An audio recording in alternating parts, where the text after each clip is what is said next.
Hello everyone, I'm George from Ireland. I'm in Oxford, England, and we're in Christchurch War Memorial Garden, as in Christchurch is one of the colleges of Oxford University. Note you always call it Christchurch, not Christchurch College. So this is the main bit of Christchurch.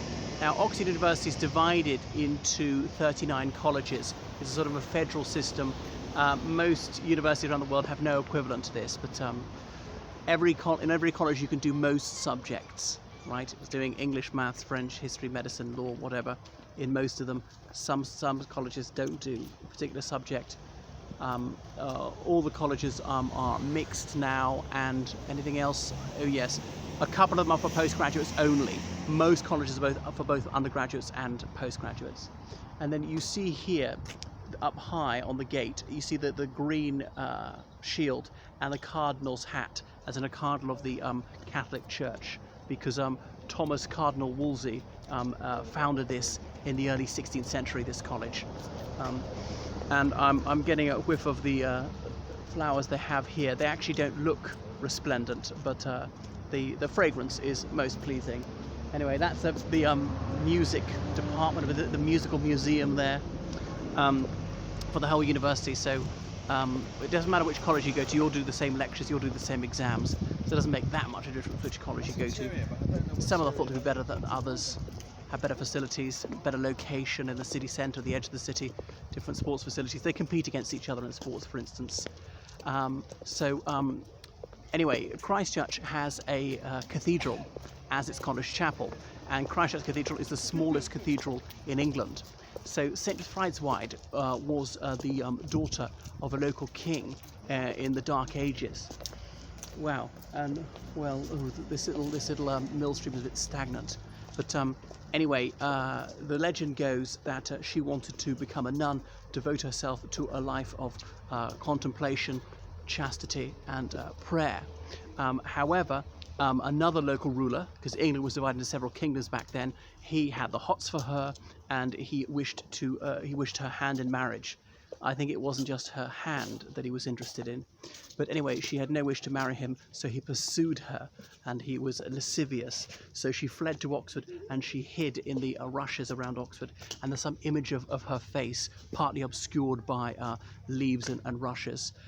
Anyway, she prayed to the Lord to deliver her from the lusts of this lecher, and so the Almighty answered her prayers and struck him blind, which in medieval stories was meant to be the standard punishment for concupiscence, which is why people said that the onanism would lead to blindness. And all these ramps are new, which is great for people with push chairs, on wheelchairs or whatever. So she asked to be buried in the cathedral. Well, I think it was, and so she's the original saint, but it wasn't made a cathedral till much later. I can't remember when it made a cathedral. And then Lady Elizabeth Montacute owned this land, and then she gave it to the church, all the land from her estate here, right down to the river. The river's that away, on condition she could be buried beside St. Fridswide, as she was. So St. Fridswide, she's the patron saint of Oxford. She's buried on the floor in St. Oxford Cathedral. There's no big prominent tomb for her. Possibly there was, but demolished during the Reformation in the 1530s and 1540s. If you pull back the carpet at one point, you can see that Fridswide is written there. So it's a very Anglo-Saxon name, but it's been also more like Fridswyd. Okay, so Christchurch, then it was a monastery. It was for monks, and then the 1530s, the dissolution of the monasteries, it was going to be turned into a college, Cardinal College. Well, Thomas Wolsey had this idea, but then he died in 1530, just before the Reformation properly kicked off. And Henry VIII said, we won't call it that, we'll call it Christchurch. So it was two words, Christchurch. Not like Christchurch, one word as in New Zealand, no, or the town in England, no. Two separate words. Anyway, this is Meadow Buildings, a 19th century building. Has many very distinguished undergraduates, and it was the most upper class college. I know someone who was at Lincoln College, Oxford, in the 60s said you could walk around here and they had the names of all the boys. It was an all-male college into the 80s, at the bottom of each staircase, and half of them would be Sir whoever, and Sir and then the name, or the Honourable whoever, or Lord this and that.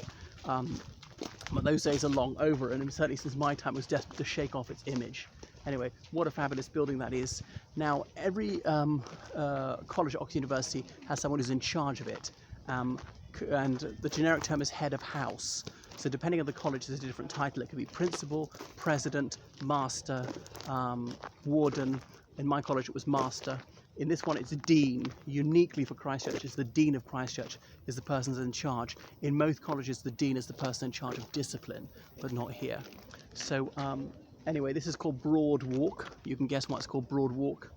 And then over there, going around that way, going around that way, yeah, is called Dead Man's Walk, because it led to where the Jewish cemetery was, which is now the Botanical Garden. And the Jews were expelled from England in 1290. The cemetery became a garden for the hospital, and across the road was a hospital, which then became Magdalen College. So that's why it's called Dead Man's Walk, because the Jewish community lived quite close to here, and their coffins were carried along here.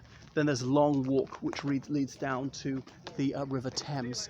So the Charwell is a tributary to the Thames, and it flows into the Thames here at Oxford.